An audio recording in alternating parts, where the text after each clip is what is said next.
Nesse vídeo, além de comemorar 1 milhão de quilômetros voados ao redor do mundo, eu quero te contar 10 coisas que eu aprendi voando ao redor do mundo por mais de 400 voos.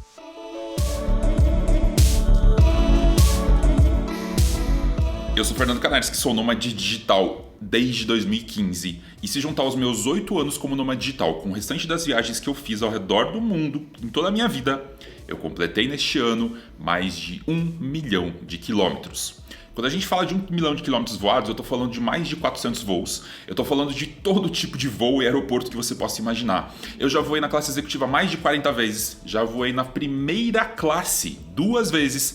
Já voei no maior avião do mundo, inclusive na primeira classe da Emirates, onde eu já tomei banho voando. Já voei também numa das aeronaves mais minúsculas do mundo, lá em Vanuatu, indo caçar um vulcão.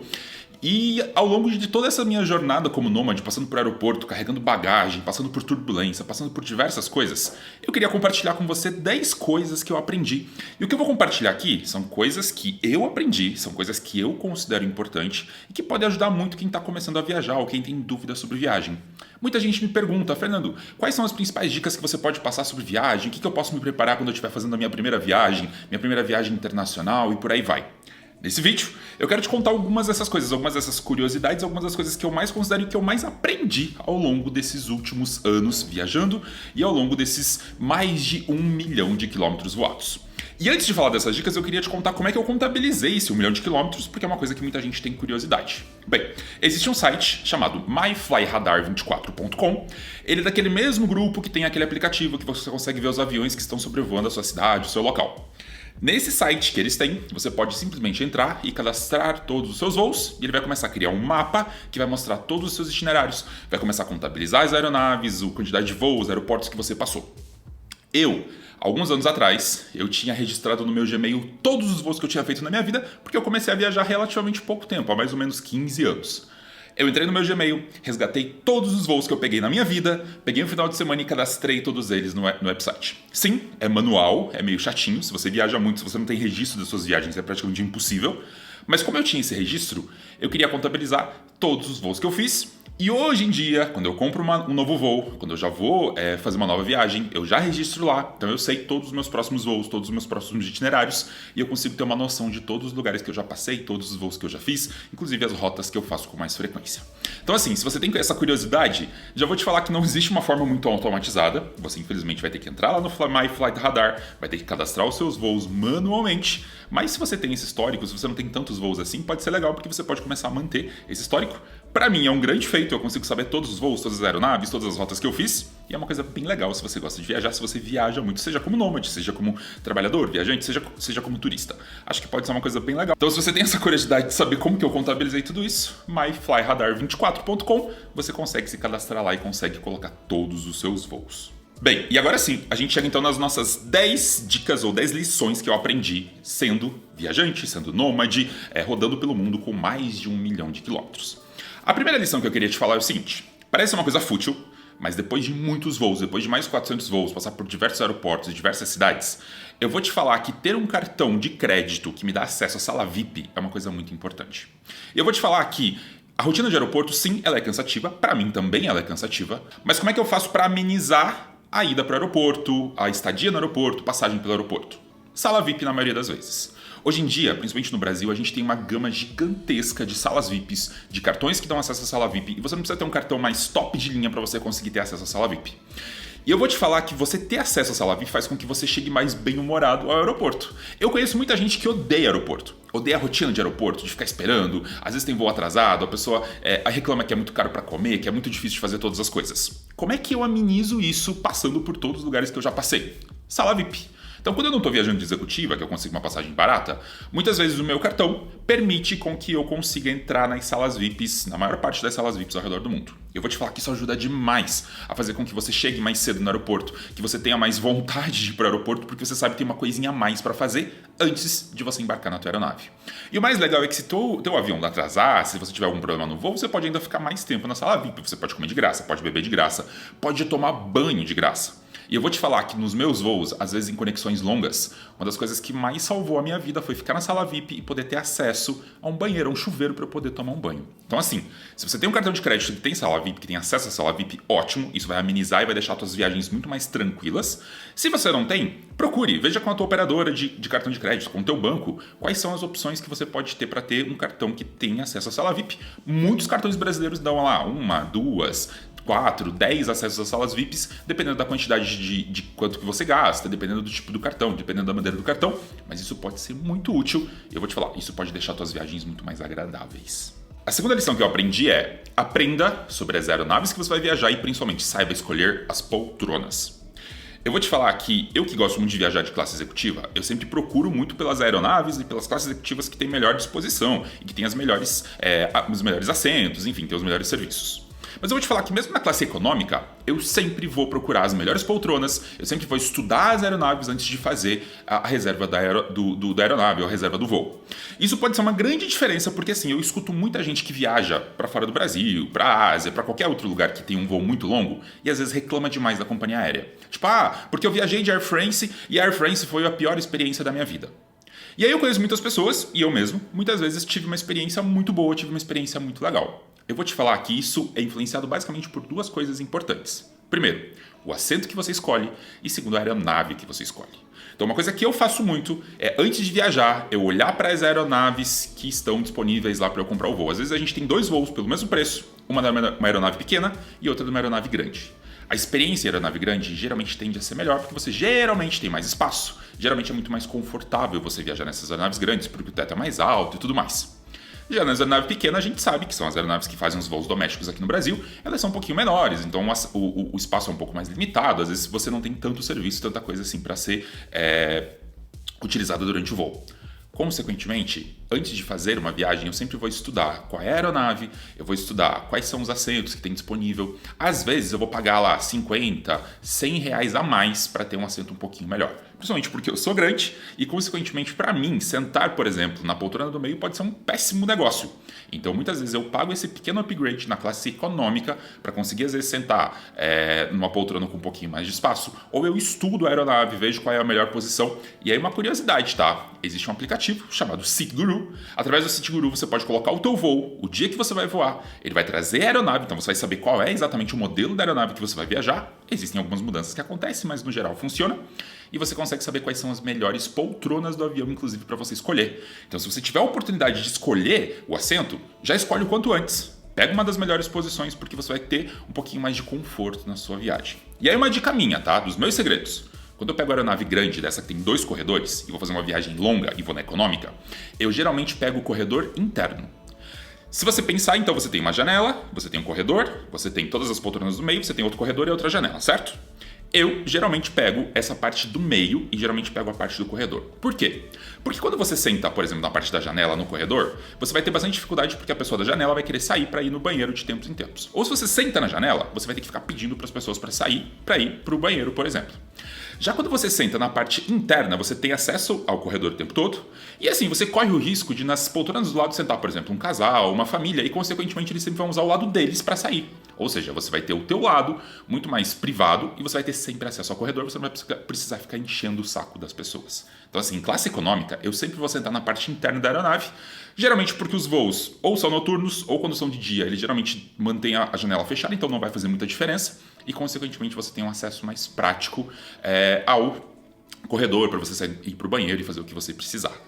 Além disso, sempre que possível, eu sento mais para frente da aeronave. Geralmente a frente da aeronave ela tende a ser um pouquinho mais gelada do que a traseira. Então assim, se você gosta de calor, se você se sente muito frio na aeronave, vai para trás. Se você gosta de sentir um pouquinho mais de frio, ou se você tem problemas com calor como eu, vai um pouquinho mais para frente da aeronave que tende a ser um pouquinho mais gelado. E como é que eu sei de tudo isso? Geralmente assistindo reviews de aeronaves no YouTube, geralmente procurando pelas aeronaves que eu vou viajar, então isso me dá um pouquinho de noção. Então assim, sempre pesquise pelas aeronaves. E aí uma curiosidade que muita gente quer saber, Fernando, quais são as suas aeronaves favoritas? No meu caso, eu gosto muito do Boeing 787 Dreamliner, então ela é uma aeronave super nova, super moderna, ela tem um pouquinho mais de umidade, ela é uma aeronave grande, então ela acaba sendo uma aeronave muito confortável para viajar. Também gosto muito do A350, que é uma aeronave também completamente nova, da Airbus, super moderna. Ela é muito mais úmida por dentro, consequentemente você não sente tanta aquela fadiga de viagem, então ela acaba sendo bastante confortável. Então, essas são duas aeronaves que eu gosto bastante. Existe, por exemplo, o A380, que é o maior avião comercial do mundo. Eu acho ele super confortável, super legal também, mas eu prefiro, entre todos eles, provavelmente essas duas, que é o 787 Dreamliner e o A350. São, assim, as minhas aeronaves favoritas quando eu penso em escolher um voo. E sempre que eu tiver a oportunidade de escolher essas aeronaves, eu sempre vou dar prioridade para elas. Primeiro, porque elas são mais econômicas para o meio ambiente. Segundo, porque elas são muito mais confortáveis para o passageiro, por exemplo. Terceira lição, e isso é uma coisa bem importante do ponto de vista de saúde, tá? Use meia de compressão nas suas pernas se você for fazer um voo longo, principalmente na classe econômica. Então, assim, quando a gente viaja de classe econômica, num voo lá de 10, 12, 15 horas, eu já peguei um voo de 18 horas. É muito importante você se manter em movimento. E por que é importante você se manter em movimento? Porque você pode ter problemas de circulação na perna, você pode até perder perna. Existe casos de pessoas que perderam as pernas simplesmente porque elas foram voar e elas não prestaram atenção nisso. Então, se você é daquelas pessoas que gostam de dormir no voo, se você é daquelas pessoas que não gostam de ficar levantando de tempos em tempos, isso pode sim ser um problema. Como que você pode amenizar isso? Existem meias de compressão que você pode comprar, você precisa da recomendação médica. Então, assim, visita o médico antes de fazer uma viagem, mas através dessa meia de compressão você consegue deixar a sua perna muito mais pressionada, como eu poderia dizer. Isso faz com que você evite problemas de circulação se você for ficar muito tempo sentado. Então, assim, em voos longos, eu utilizo sim a meia de compressão. E mesmo com a meia de compressão, eu fico levantando pelo menos a cada 2, 3 horas da aeronave para dar uma voltinha aí no banheiro, mesmo que eu não tenha vontade de ir até o banheiro. É importante, e é uma coisa que eu faço, dar uma levantada, esticar as pernas, porque isso pode evitar problemas seríssimos nas suas pernas. Lembrando que quando a gente pega voos, principalmente longos, em aeronaves mais velhas, a gente tende a ficar mais inchado. Seja o estômago, seja a gente mesmo, sejam as pernas. Então, assim, é importante você ficar em movimento, porque isso pode reduzir a fadiga, isso pode evitar problemas de saúde, isso pode deixar a tua viagem muito mais confortável, inclusive.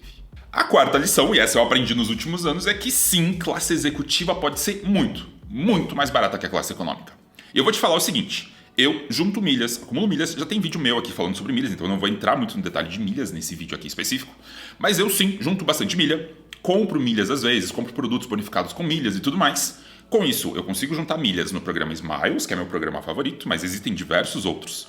E com isso eu consigo pegar passagens aéreas na classe executiva por um preço muito, muito mais baixo. E assim, já teve vários casos de eu pegar voos na classe executiva. Por exemplo, a Keysuite, da Qatar Airways, que é a melhor business class do mundo, é considerada a melhor business class do mundo, pagando, 300, 400 reais mais milhas. Enquanto as pessoas que estavam lá na classe econômica provavelmente estavam pagando 3, 4, 5 mil reais. E as pessoas que provavelmente compraram esse ticket na classe executiva devem ter pago 15, 20 mil reais. Ou seja, aprender sobre milhas, entender esse universo de milhas, como ganhar milhas, como utilizar as milhas nos melhores programas, é uma coisa que eu aprendi muito ao longo dos últimos anos. É uma coisa que eu recomendo muito se você gosta de viajar. Eu tenho vários conhecidos, vários amigos que descobriram que era muito mais barato, inclusive, viajar de executiva para a Ásia, para os Estados Unidos, para a Europa, do que indo com a classe econômica pagando em dinheiro. Então, assim, se você tem um cartão de crédito relativamente bom, se você tem um gasto ali de 2, 3, 5 mil reais por mês no cartão pelo menos, se você precisa de vez em quando comprar um eletrônico, fazer supermercado, andar de Uber, saiba que você pode acumular milhas e depois de 1 ou 2 anos você já começa a ter algumas milhas interessantes para ou comprar uma passagem na econômica completamente de graça, ou você conseguir às vezes upgrade para a classe executiva por um preço irrisório, por, sei lá, 500, 1.000, 2.000 reais, às vezes uma classe executiva que custaria 20, 30 mil reais. Então, sim, é possível, é uma coisa que eu aprendi demais, é uma coisa que eu levo muito no meu dia a dia, como acumular milhas da melhor forma possível para conseguir sim viajar muito barato. E quando você olha para as minhas fotos lá no Instagram, você fala, caramba, o Fernando deve ter pago 30 mil reais nesse voo. Provavelmente eu devo ter pago muito, mas muito mais barato que alguém que estava lá na classe econômica, lá atrás, sofrendo, reclamando da vida e provavelmente pagou bem mais caro que isso. Então, assim, é bem importante aprender sobre milhas. Quinta lição, e esse eu preciso fazer um desabafo, tá? Eu, quando vou embarcar, ou melhor, vou passar pelo aeroporto para embarcar nas aeronaves, eu passo pelo raio-x assim como todo mundo.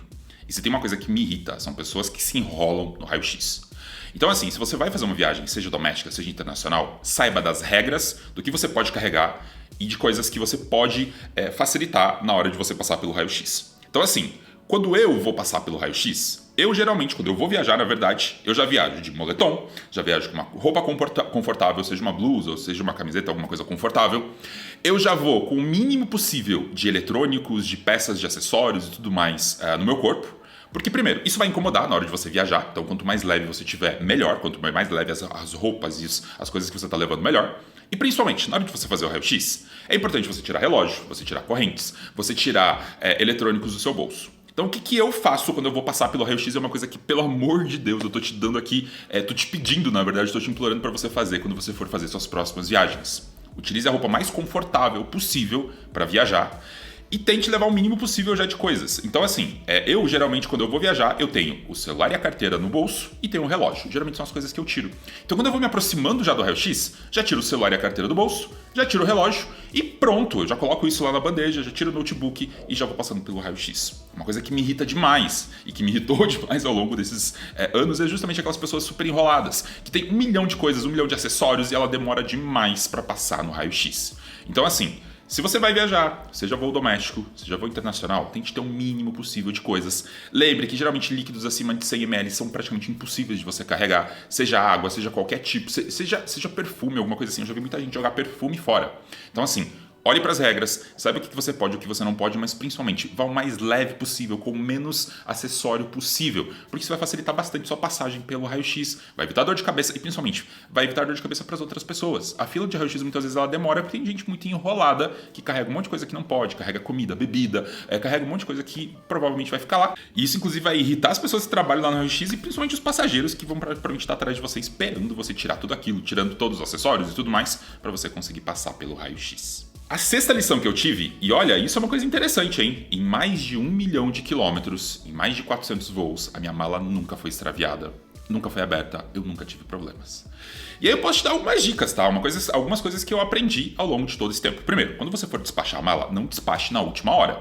Se você despacha uma mala de última hora, muito provavelmente ela vai no próximo voo. Então, se o aeroporto fala, se a companhia aérea fala, na verdade, para que você despache a mala com no mínimo 1 hora de antecedência, faça isso, não chegue muito em cima da hora, porque provavelmente a sua mala vai ficar na origem e provavelmente vai somente no próximo voo. Outra coisa que faz a mala atrasar, sempre, conexões muito curtas. Sabe aquelas conexões de 1 hora e meia em voos internacionais? Isso provavelmente vai fazer a sua mala ficar no aeroporto. E eu vou te falar que isso aconteceu comigo somente uma vez, e eu nem conto isso como um grande problema, porque demorou minha mala para chegar somente 1 hora depois de mim. Isso aconteceu. Eu estava indo para Las Vegas, então eu tinha uma conexão de mais ou menos umas 2 horas, que atrasou um pouquinho. E aí eu cheguei em Las Vegas e eles me chamaram e falaram, a sua mala simplesmente não veio e o senhor pode esperar mais 1 hora, que daqui no próximo voo a sua mala já está vindo, ou seja, daqui 1 hora a sua mala chega, ou se o senhor quiser, a gente pode mandar para o seu hotel. No meu caso, como eu tinha chego e, enfim, faltava somente 1 hora para a mala chegar, eu acabei esperando, pegando a mala e pronto, problema resolvido. Mas sabe que pode acontecer de sua mala ficar, às vezes, no país de origem, ou seja, demorar, 24 horas, 48 horas para sua mala chegar no destino. Isso é uma dica importante também, que é o seguinte: sempre tenha uma roupa extra na sua bagagem que você carrega em cima da aeronave. Ou seja, se você vai fazer um voo internacional, tenha pelo menos uma muda de roupa limpa na sua mochila, que vai nas costas, porque pode acontecer da sua mala ser extraviada. Pelo menos você não vai sofrer tendo que procurar roupa, ou às vezes ficar sujo ali por 1, 2 dias até a sua mala chegar. Então isso pode ser bem importante você ter. Lembrando que depois, se você tiver problemas assim, você pode processar a companhia aérea, tem várias coisas que você pode fazer. Mas assim, enquanto estiver acontecendo a sua viagem, às vezes tem muita dor de cabeça. Então assim, às vezes o fato de você ter uma roupa lá, por exemplo, na sua bagagem de mão, isso já facilita bastante a sua vida, é um perrengue a menos, um estresse a menos que você pode ter. E outra dica que eu posso te dar e que eu aprendi ao longo desses anos como nômade, como viajante, é ter uma tag de localização. Então eu tenho uma tagzinha da Apple, a AirTag, e com ela eu consigo saber a localização da minha mala. Então, por exemplo, quando eu vou no aeroporto, despacho a mala, eu dou uma olhadinha para ver se ela está próximo da aeronave, porque geralmente se tem alguém com um iPhone perto da mala, ele vai disparar essa informação para mim. Quando eu chego no destino, eu dou uma olhadinha também lá no aplicativo da Apple e se tiver alguém com iPhone próximo da mala, provavelmente ele vai me avisar e eu sei que a minha mala chegou no aeroporto junto comigo. Isso me dá uma sensação muito mais tranquila, eu consigo ficar muito mais tranquilo. E aí é só esperar a mala ir para a esteira e, consequentemente, perto da esteira, inclusive, eu posso olhar meu celular e posso saber se ela está chegando perto de mim. Então isso acaba ajudando bastante. A AirTag não é tão cara, pensando numa mala que você pode extraviar nos seus bens, na dor de cabeça que vai ter. Então a AirTag para mim ajuda demais. Eu sei muito bem onde está a minha mala sempre que eu estou viajando, isso facilita bastante. E a última dica que eu queria te dar, se você me conhece, você sabe que eu tenho uma mala amarela. E a minha mala amarela, ela facilita também bastante a identificação da mala. Então, quando eu estou esperando minha mala amarela lá na esteira, chegando num aeroporto, eu simplesmente sento e espero. Quando vem aquele pontinho amarelo, eu sei que é minha mala. Então, assim, não necessariamente você precisa ter uma mala amarela, mas ter uma mala que seja fácil de identificar, de uma cor diferente, com algum adesivo diferente, alguma coisa diferente, pode facilitar bastante, até para você saber se a mala está sendo carregada na aeronave. Eu já vi várias vezes, da janelinha do avião, a minha mala sendo carregada na aeronave. Isso facilitou, isso me deixou muito mais confortável, inclusive. Então, assim, não precisa ser uma mala amarela, mas uma mala diferente pode ser bem interessante para você ter menos dor de cabeça na hora de despachá-la. A 7ª lição que eu posso te dar é o seguinte: hidrate-se. Quando você for fazer um voo longo, de mais de 3, 4 horas, tome bastante água. Um dos principais motivos de jet lag, fadiga em viagem, cansaço que as pessoas têm, é geralmente porque elas esquecem de beber água, mas principalmente porque elas bebem álcool.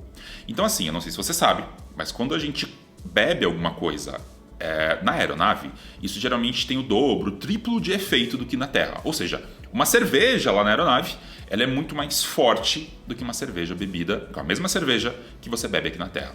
Consequentemente, é importante você tomar muito cuidado com o álcool, mas principalmente tomar bastante cuidado com a hidratação. Você precisa sim se hidratar. Eu que já peguei o voo mais longo do mundo, com mais de 18 horas, uma das regras muito importantes que eles cuidavam demais de todo passageiro era fornecer água o tempo todo, para que a gente não ficasse desidratado.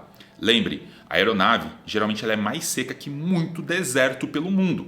Consequentemente, se você ficar lá 10, 12, 13, 15 horas sem se hidratar direito, você vai ter muita dor de cabeça, você vai ter muito mais jet lag, você vai ter muito mais problema.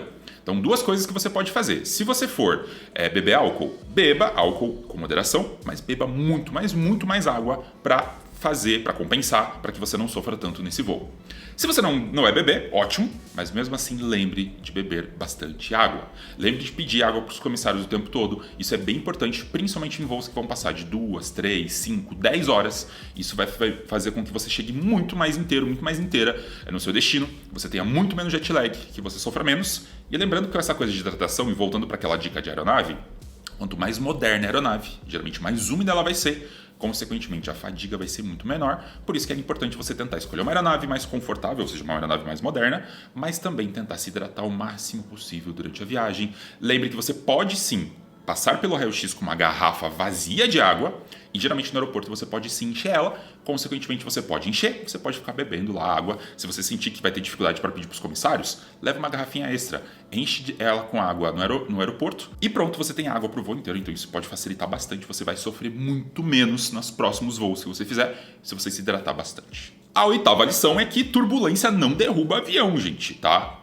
Passando por mais de 400 voos, eu posso falar que eu já passei por algumas turbulências leves, isso não me afeta muito, mas eu já passei por turbulências bem grandes, uma delas principalmente em Miami, onde o céu estava todo encoberto, ou seja, a gente não conseguia ver nada de onde a gente estava, e a aeronave ela despencou, ou seja, isso acontece, é normal em turbulências muito grandes, a aeronave ela vai voando, ela perde a sustentação e ela acaba caindo.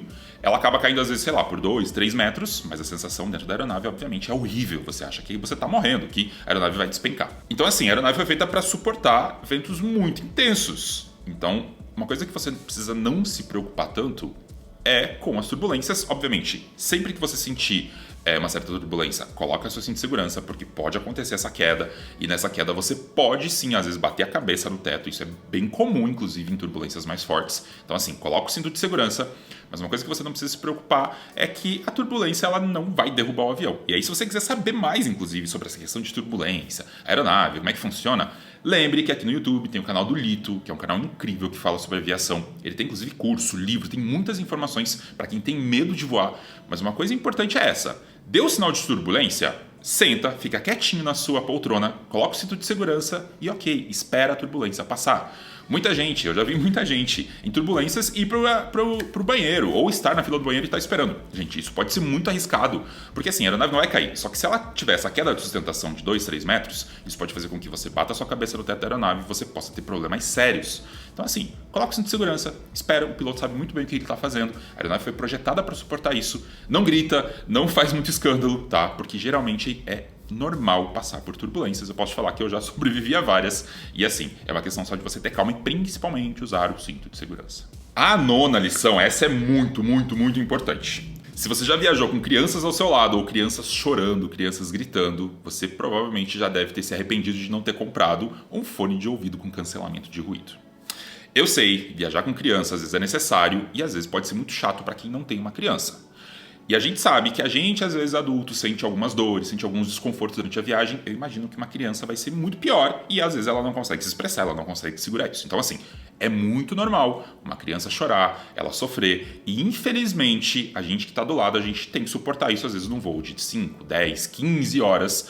Isso pode, sim, acontecer. Então, como é que eu posso fazer do meu lado para tentar minimizar isso? Fones de ouvido com cancelamento de ruído. Então, assim, existem diversos fones, tanto aqueles que você coloca dentro do ouvido, quanto aqueles que você coloca sobre a cabeça, que tem cancelamento de ruído.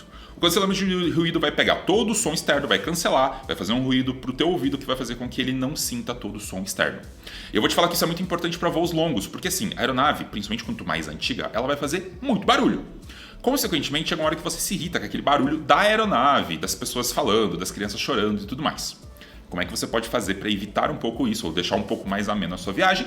Você pode ter então um fone de ouvido com cancelamento de ruído. Eu tenho um fone de ouvido da Bose que eu acho incrível. Quando eu viajo nas classes executivas, geralmente na classe executiva tenho fone com cancelamento de ruído e isso deixa o teu voo muito, mas muito mais confortável. Então assim, se você vai viajar bastante, você vai fazer viagens longas, tenha, pelo amor de Deus, um fone de ouvido com cancelamento de ruído. Primeiro, você não vai se estressar com criança chorando, você não vai se estressar com pessoas falando do seu lado e você não vai se estressar tanto com o som da aeronave. Então isso vai fazer com que você consiga sofrer muito menos e até para dormir. Você pode colocar uma música muito mais tranquila, você pode ter um sono super legal, super gostoso para você não sofrer nas suas próximas viagens, principalmente viagens longas. E a 10ª lição que eu posso te dar, por favor, sempre verifique e reverifique toda a documentação, principalmente em voos internacionais. Eu já passei por mais de 50 países e assim, toda vez que eu vou para um país, pelo menos uma semana antes, obviamente que eu pesquiso antes, mas uma semana antes eu dou uma reverificada em todos os documentos necessários. Tem diversos países que você vai precisar fazer um visto eletrônico, ou você vai precisar fazer um visto físico, ou você vai precisar ter algum tipo de carteirinha de vacinação específica e é muito importante que você tenha tudo isso antes de embarcar. Eu sei de casos de muitas pessoas que ao tentar embarcar nem conseguiram fazer o check-in porque não tinham toda a documentação necessária.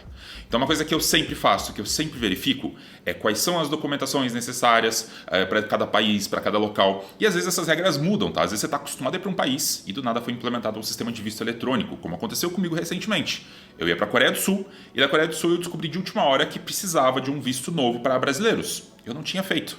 A minha sorte é que esse visto ele é emitido em menos de 24 horas, então eu consegui fazer a tempo, fui super tranquilo. Mas se eu não tivesse tomado esse cuidado, provavelmente eu teria chegado no aeroporto na hora de fazer o check-in e eu poderia ter tido algum perrengue para conseguir embarcar. Então assim, evite problemas e eu vou te falar que se você tiver dúvida, ligue para a companhia aérea. Então assim, vou para os Estados Unidos e não sei exatamente o que eu preciso.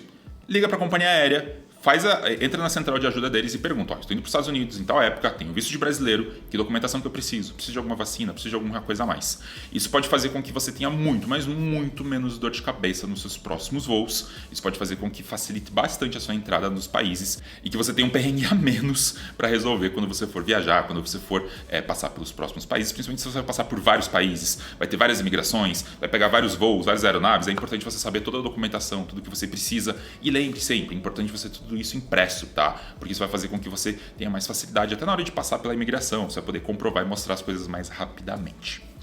Ufa! 10 lições, tem muito mais coisa dos meus cursos, nas minhas palestras, em vários outros lugares eu conto todas as curiosidades e tudo mais. Mas nesse vídeo eu queria comemorar primeiro esse 1 milhão de quilômetros voados e eu queria compartilhar com vocês essas principais dicas, esses principais aprendizados que eu tive ao longo desses anos viajando. Se você tiver alguma dúvida, lembre de colocar aqui na caixinha de comentário. Se você tem algum comentário específico sobre algumas das dicas, algumas das curiosidades que eu te falei, lembre de colocar aqui na caixinha de comentário também. Se você conhece alguém que vai viajar, lembre de compartilhar esse vídeo. Espero que você já tenha inclusive dado like para ajudar a fazer com que esse vídeo chegue para mais pessoas.